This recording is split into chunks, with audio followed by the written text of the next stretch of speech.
Les insectes nuisibles sont considérés comme les plus grands défis de la production biologique du coton.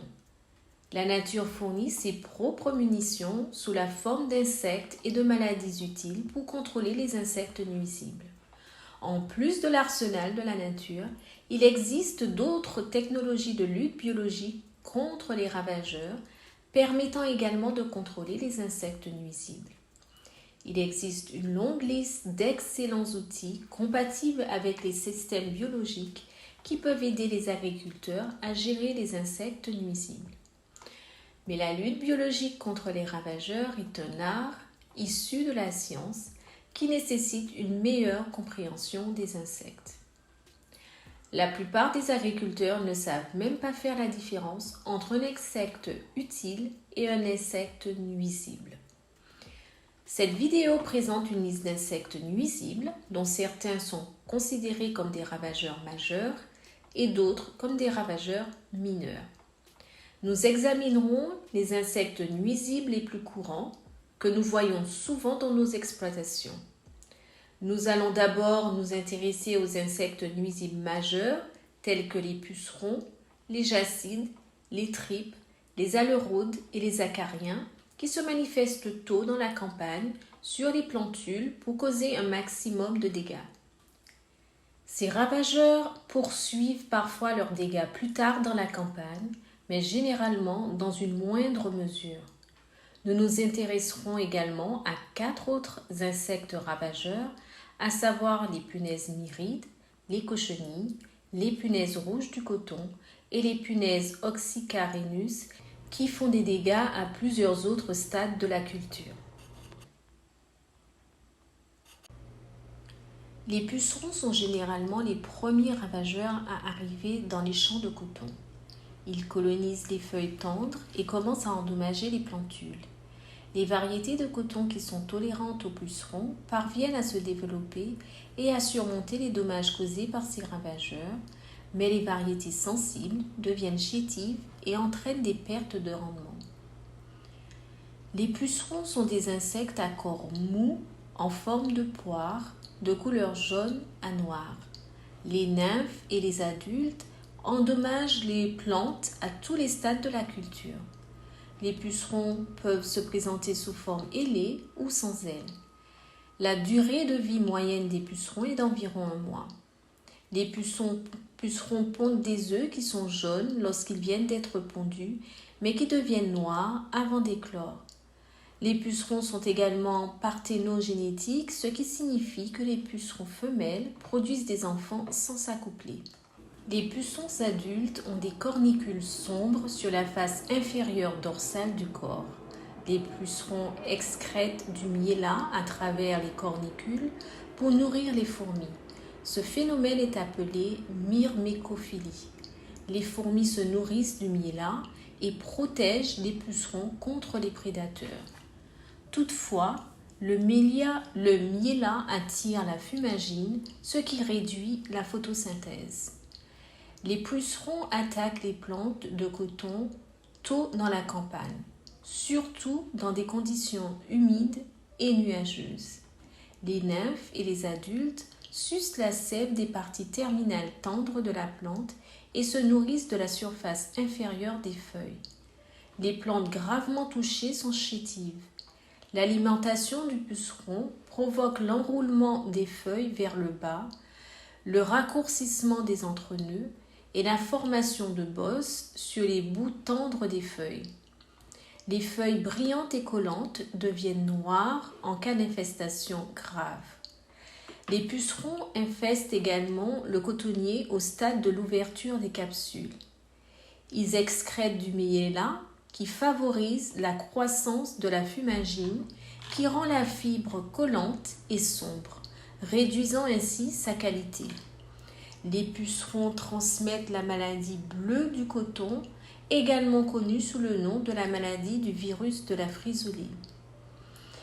Les pucerons sont présents dans toutes les régions productrices de coton du monde. Ce ravageur a une large gamme d'hôtes et on le trouve en Asie, sur les légumineuses, les légumes et de nombreuses autres cultures. La croissance et la reproduction des pucerons dépendent de la nourriture qu'ils consomment. En général, les applications d'insecticides ne sont pas nécessaires pour lutter contre les pucerons en raison du grand nombre de facteurs qui les contrôlent naturellement. Par exemple, les populations de pucerons sont emportées par les fortes pluies. Les plantes se remettent souvent des dégâts causés par les pucerons en repoussant. Des prédateurs tels que les coccinelles, les chrysoperles, les cirphes et de nombreux parasites s'attaquent aux pucerons et réduisent leur population. Il est essentiel d'éviter l'application d'insecticides en début de campagne pour préserver la lutte biologique naturelle. Les applications d'insecticides accélèrent l'évolution de la résistance aux insecticides et perturbent les communautés naturelles de prédateurs et de parasitoïdes, ce qui pourrait conduire à la résurgence des pucerons. Les insecticides botaniques, comme les extraits de graines de margousier et l'huile de Nîmes, sont efficaces pour minimiser les dommages causés par les pucerons. Les tripes sont de petits insectes élancés qui mesurent environ 1,5 mm de long. On les reconnaît à leurs ailes frangées. Les tripes pondent des œufs en forme de rein dans des tissus foliaires qui éclosent en 2 à 10 jours pour donner des nymphes qui commencent à se nourrir des feuilles. Les tripes peuvent également produire des nymphes sans s'accoupler. C'est ce qu'on appelle la parthénogénèse. Les tripes se nymphosent dans le sol pendant une période de 7 à 10 jours. Le cycle de vie moyen d'une seule génération s'étend sur 1 mois. Les tripes se présentent sous différentes couleurs. La variation de couleur chez les tripes est influencée par la température. Les tripes sont signalées dans les pays tempérés et tropicaux du monde. Il existe plusieurs espèces de tripes, dont certains endommagent les plantes, mais sont aussi des prédateurs d'acariens et d'autres ne nuisent à la plante qu'en se nourrissant des feuilles. Les nymphes se nourrissent activement des tissus végétaux, mais aussi des œufs d'acariens et des nymphes et pulpes d'aleuraudes. Les tripes prédateurs sur le coton peuvent retarder ou prévenir les épidémies de tétranique rouge. Les tripes se nourrissent principalement des extrémités en croissance des plantules, des feuilles et des bourgeons. Les tripes vident le contenu de la cellule par lacération à l'aide de leurs pièces buccales râpeuses, ce qui entraîne des dépressions dans les parois cellulaires des tissus. Les tripes causent généralement des dégâts importants au stade végétatif de la culture pendant les périodes de sécheresse. De longues périodes de sécheresse en début de campagne peuvent provoquer des épidémies. Les dommages subis au stade végétatif retardent la fructification. Le semis peut être programmé de manière à ce que la culture dépasse le stade vulnérable des plantules. Les tripes transmettent le virus de la striure des feuilles du coton dans plusieurs pays. Lorsque les populations de tripes sont élevées, leur alimentation provoque un aspect argenté ou bronzé à la surface de la plante, en particulier sur les nervures centrales et les nervures des feuilles. Les tissus les plus anciens ont tendance à s'épaissir, à se déformer et finalement à se craqueler. Le ravageur migre des parties inférieures vers les parties supérieures de la plante au fur et à mesure que la campagne avance. Les plantules sont plus sensibles et les feuilles sont déformées, malformées et déchirées. Chez les plantes plus âgées, leurs dégâts réduisent la surface foliaire, entraînent une réduction de la croissance des pousses et des racines et endommagent ou tuent le méristème apical. Des dommages sévères peuvent conduire à une ramification excessive appelée coton fou. Les populations élevées entraînent un retard de maturité des cultures et donc de faible rendement. Plusieurs prédateurs naturels tels que Orius et Campyloma contrôlent les tripes. Les biopesticides à base de Nîmes réduisent les populations. Des pièges collants de couleur bleue ont été utilisés dans les exploitations biologiques pour attirer et piéger les tripes. Les mauvaises herbes sont les hôtes des tripes. Par conséquent, une culture exempte de mauvaises herbes, en particulier dans les premiers stades de croissance de la culture, aide à réduire les infestations. L'utilisation d'insecticides peut aggraver les problèmes. Les insecticides néonicotinoïdes, lorsqu'ils sont utilisés dans des conditions sèches, peuvent provoquer la résurgence des tripes. Les insecticides qui contrôlent les tripes peuvent provoquer une résurgence des tétraniques rouges car ils tuent les tripes qui se nourrissent des tétraniques rouges.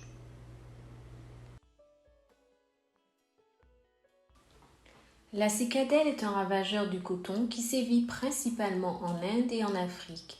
Il s'agit généralement de ravageurs de début de campagne qui causent de graves dommages aux plantules, mais des dégâts se produisent tout au long de la campagne dans les variétés sensibles ou dans le coton hybride qui reçoit des niveaux élevés d'engrais azotés. Les œufs sont jaune pâle et sont produits par l'eau. Les œufs sont insérés en groupe dans l'épiderme des feuilles. Les nymphes sont de couleur vert pâle et se déplacent latéralement à la surface des feuilles lorsqu'elles sont dérangées. La période nymphale dure une semaine. Il y a plusieurs générations dans une année.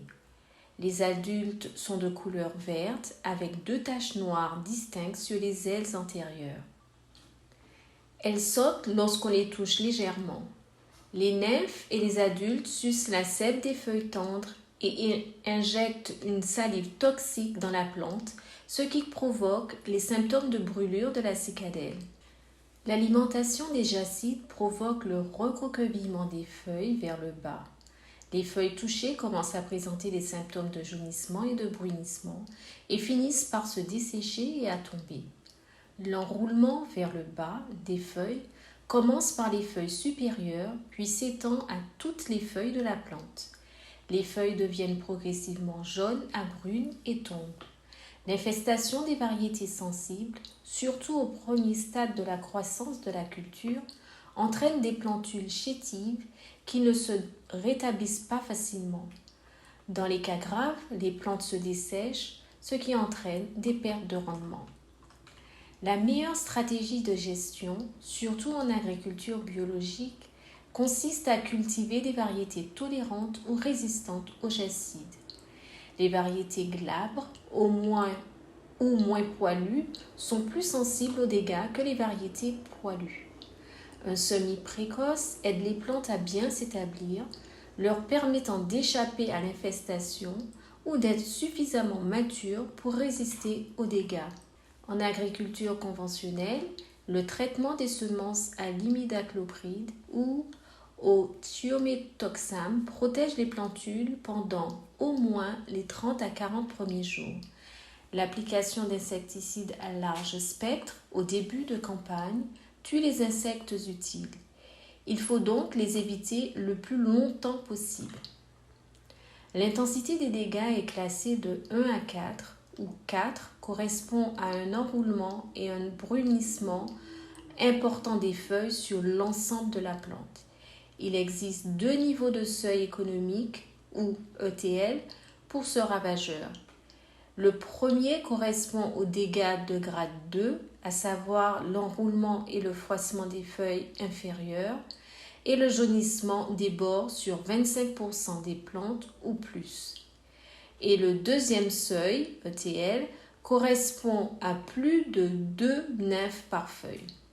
Lorsque les dégâts ou l'infestation atteignent le seuil économique, la mesure de contrôle la plus recommandée est de pulvériser un pesticide botanique à base de Nîmes, aussi appelé margousier. Le pesticide à base de Nîmes peut être préparé en ajoutant 1 litre d'huile de Nîmes et 5 kg de poudre de graines de Nîmes dans 100 litres d'eau contenant 50 ml de détergent liquide. La solution doit être conservée toute une nuit, filtrée à travers un tissu avant d'être. Les alurodes sont des ravageurs sérieux dans le monde entier, en particulier dans l'agriculture tropicale et subtropicale et dans les systèmes de production en serre. L'alurode a été enregistré comme un ravageur sur plus de 900 espèces de plantes. C'est l'un des 100 ravageurs les plus envahissants du monde entier. Les œufs sont pondus sous la surface de la feuille. Les œufs ont une forme elliptique, sont pédonculés et présentent des ocelles rouges. Les nymphes se fixent sur la face inférieure des feuilles et se nourrissent de la sève des feuilles. Les nymphes ont un revêtement cireux incolore. Les nymphes nouvellement écloses sont tuées par une faible humidité, des températures élevées et la prédation. Au stade final, les nymphes se transforment en une pupe, d'où émerge un adulte en 2 à 6 jours.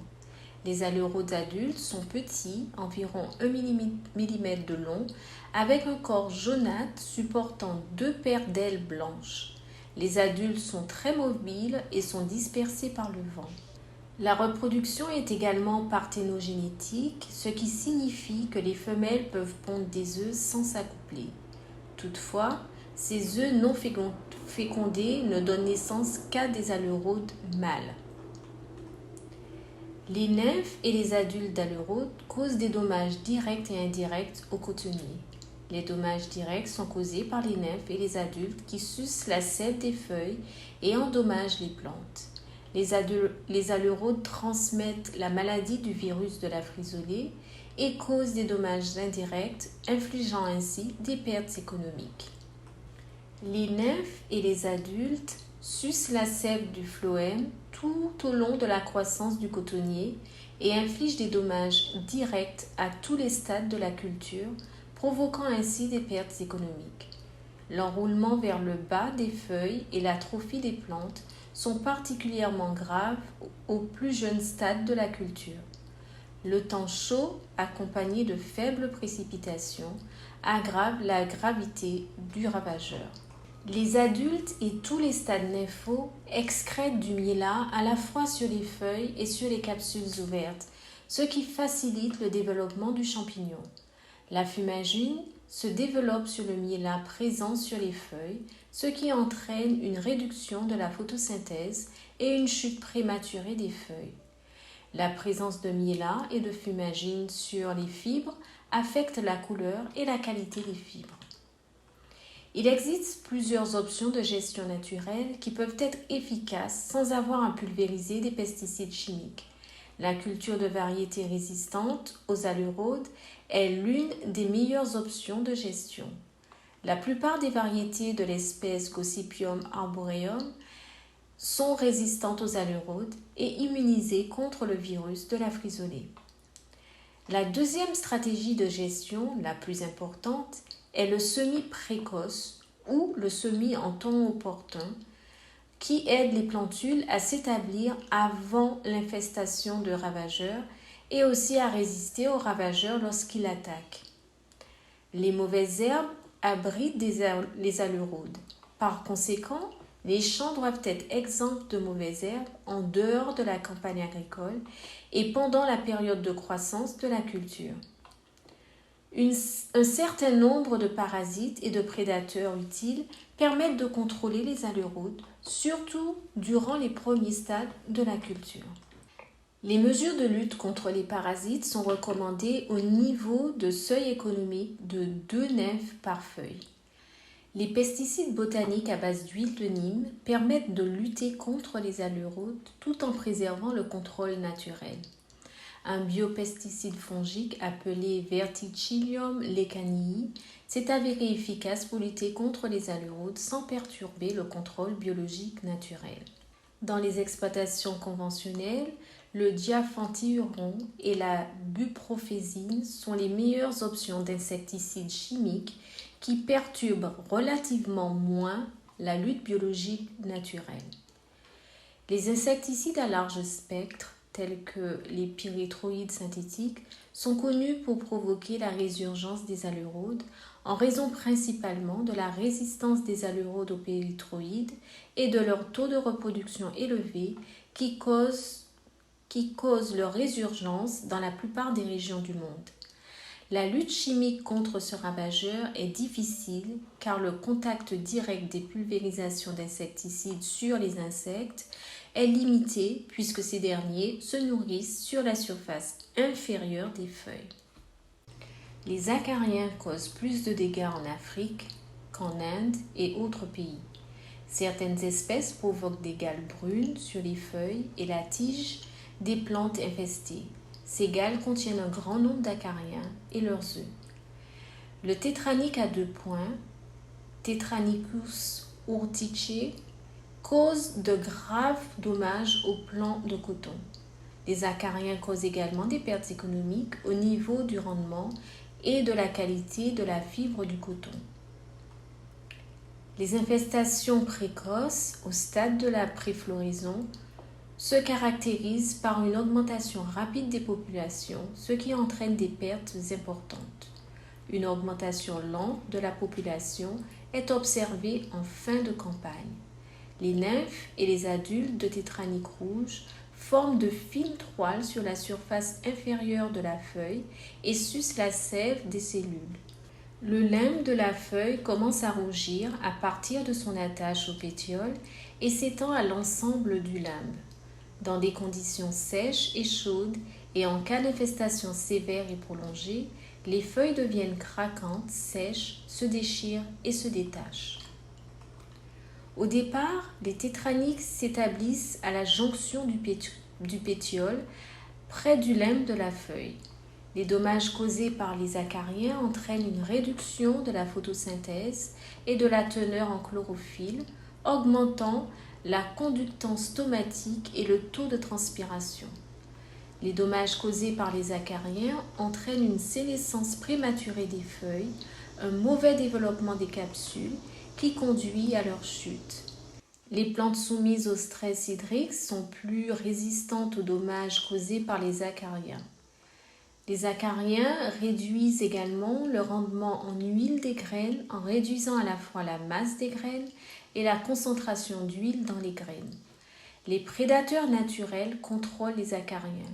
Ils ne sont pas dérangés par les insecticides. L'utilisation inconsidérée de pesticides tue les ennemis naturels et provoque des épidémies d'acariens en augmentant le taux de reproduction des acariens et en provoquant la propagation des acariens vers de nouvelles zones où la qualité de la nourriture disponible est meilleure. Les acariens sont résistants à de nombreux insecticides et sont mieux contrôlés par les ennemis naturels indigènes qui empêchent les épidémies. Orius geocoris et les triprédateurs Franquiniella occidentali sont quelques-uns des prédateurs efficaces des acariens. Les biopesticides à base de Nîmes et le soufre soluble permettent de lutter efficacement contre les acariens tout en ayant le moins d'effets négatifs sur la lutte naturelle. Les cotonniers sont endommagés par plusieurs types d'insectes. La plupart d'entre eux peuvent causer des pertes de rendement lorsqu'ils attaquent les capsules. Il existe au moins 4 espèces de parasites qui peuvent causer des inquiétudes. Ce sont les punaises myrides, les cochenilles, les punaises rouges du coton et les punaises oxycarinus. Nous allons d'abord nous intéresser aux punaises myrides qui ne sont pas faciles à localiser dans la culture, mais qui causent de sérieuses pertes de récolte en raison de la chute de bourgeons et de capsules. Les punaises myrides sont des punaises ligus. Les nymphes et les adultes percent les parties de la plante, en particulier les fleurs et les capsules, pour injecter des toxines et sucer la sève. Les punaises myrides sont de minuscules insectes verts qui se déplacent rapidement et se nourrissent de bourgeons et de capsules de coton, aussi bien à l'état de nymphes que d'adultes. Il existe 3 ou 4 espèces de punaises myrides qui causent de graves dommages au coton. Au stade nymphal et adulte, les punaises myrides ont des antennes longues et fines. Les nymphes de dernier stade et les adultes ont des glandes sous forme de points noirs sur les segments du fémur et du tibia des 3 paires de pattes. Les adultes sont de couleur verte ou paille avec un corps aplati et ont une démarcation triangulaire verdâtre ou jaunâtre au centre du dos. Les punaises myrides pondent des œufs isolés dans les pétioles des feuilles. Les œufs ont un chapeau ovale, ils éclosent en 3 à 5 jours. Les punaises myrides adultes survivent pendant 3 à 4 semaines. Les nymphes et les adultes sucent la sève de la plante à partir des bourgeons et des capsules tendres. Au stade de la préfloraison, lorsque les punaises myrides se nourrissent des tissus apicaux terminaux tendres, les extrémités apicales sont endommagées et se ramifient. Les bourgeons à l'étape de tête d'épingle tombent le plus souvent à cause des dégâts causés par les myrides. Les bourgeons plus anciens, s'ils sont endommagés par les myrides, ne tombent pas mais présentent des anthères séchées et noircies. Les fleurs développées à partir de bourgeons endommagés présentent des pétales tordus et des anthères déformées et racornies. Les capsules endommagées par les punaises myrides montrent la présence de taches noires incrustées. Les graines qui se développent à l'intérieur des capsules endommagées sont ratatinées et sèches, tandis que la fibre est tachée. Les punaises sont plus actives sur le coton au moment du bourgeonnement et au début de la floraison. Les capsules touchées ont un bec de perroquet. Les biopesticides à base de Nîmes réduisent les populations de punaises myrides.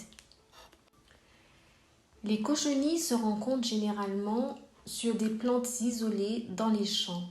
Les cochenilles sont présentes sur le coton du stade végétatif jusqu'à la formation des capsules.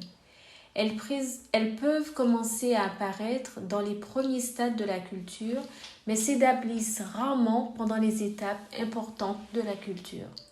Toutefois, les cochenilles parviennent parfois à s'établir en colonie sur des plantes proches de la sénescence. Les plantes individuelles infestées se dessèchent et peuvent être arrachées et détruites. Les bourgeons, les fleurs et les capsules touchées ne se développent pas correctement et tombent. On constate que l'infestation par les cochenilles est plus grave pendant les mois d'hiver et également en cas de stress hydrique. Parmi les nombreuses espèces de cochenilles, on a constaté que Phenacoccus solanaeopsis cause des dommages importants aux cotonniers dans de nombreuses régions du monde. L'insecte est petit, les nymphes et les adultes sont recouverts d'une couverture cireuse et farineuse avec des taches noires sombres qui apparaissent comme une paire de lignes parallèles sur le dos.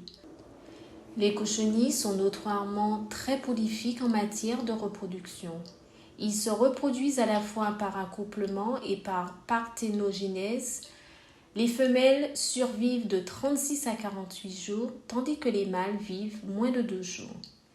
Les cochenilles se propagent par les perturbations causées par les pulvérisations de pesticides, l'irrigation par aspersion, l'eau d'irrigation des sillons et des inondations, ainsi que les déplacements des animaux. Si les plantes infestées avec des cochenilles sont perturbées, elles commencent à se propager dans tout le champ. Par conséquent, la meilleure stratégie consiste à déraciner et à détruire doucement les plantes infestées de cochenilles. Les punaises rouges du coton, espèce d'Aisdercus, sont généralement observées en grand nombre sur le coton vers la fin de la campagne. Les punaises rouges du coton tachent la fibre des capsules ouvertes, généralement pendant les mois d'hiver, surtout lorsque les capsules restent longtemps dans le champ sans être cueillies.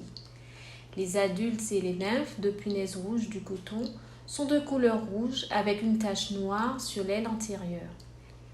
Ils se nourrissent de feuilles tendres, de bourgeons et de graines en développement dans les capsules partiellement ouvertes. Les dégâts causés par les punaises rouges du coton affectent gravement la capacité de germination, la teneur en huile de la graine et la qualité de la fibre. Lorsque les punaises rouges du coton attaquent les capsules ouvertes, La fibre est fortement décolorée par les fluides corporels et l'ouverture complète des capsules est affectée. Il est très fréquent de voir les adultes se déplacer à la surface du sol entre les plantes, tandis que les nymphes se rassemblent sur les capsules partiellement ouvertes. Les punaises Oxycarinus sont présentes sporadiquement et endommagent les capsules, surtout si les capsules sont laissées dans les champs sans être recueillies pendant plus d'une semaine après leur ouverture. La punaise Oxycarinus a une tête pointue. Elle est de couleur brun foncé à noir avec des ailes transparentes. Les adultes mesurent 4 à 5 mm de long. La femelle pond des œufs dans les capsules endommagées. Les œufs éclosent en une semaine et le cycle de vie total dure 40 à 50 jours. Les nymphes et les adultes sucent la sève des graines immatures, ce qui affecte l'apparence, le poids et la germination des graines. Les graines endommagées rétrécissent et se ratatinent et sont plus légères que les graines non endommagées. Les graines endommagées germent mal. Les graines sont impropres à l'extraction de l'huile et dégagent une odeur nauséabonde lorsque les graines endommagées sont écrasées. Leur incidence et leur dommage provoquent également une décoloration de la fibre et affectent les propriétés physiques des fibres en développement. La meilleure stratégie pour prévenir les dommages causés par les punaises rouges du coton Daisdercus chigulatus est de cueillir les capsules dans la semaine qui suit leur ouverture. Dans la prochaine vidéo, nous examinerons les principaux ravageurs qui causent de graves dommages au stade de la floraison et de la fructification de la culture.